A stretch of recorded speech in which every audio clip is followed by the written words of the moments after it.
Spot gold, in dollar terms, rallied 5.4% last week and wrapped up at session highs, its largest percentage gain this year. However, although price has breached trendline resistance, etched from the high $2,070, I would want to see the unit close beyond the 10th of August high at $1,807 to validate a trend reversal in terms of price action. Technical structure shows a resistance zone between $1,789 and $1,778 could welcome price action early this week, composed of 2 Fibonacci ratios and a Quasimodo resistance at $1,788. Demanding attention north of the aforesaid resistance zone is the 200-day simple moving average $1,803. Note that the yellow metal has traded beneath this dynamic average since June of this year.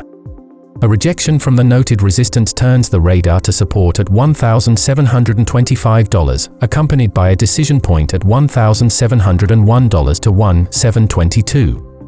Out of the RSI, the indicator's value, after running through resistance at 60, registered overbought conditions at the end of the week. Within the overbought range is a channel resistance, taken from the high 59.51, with support now noted below at 60 in the event of a turn lower.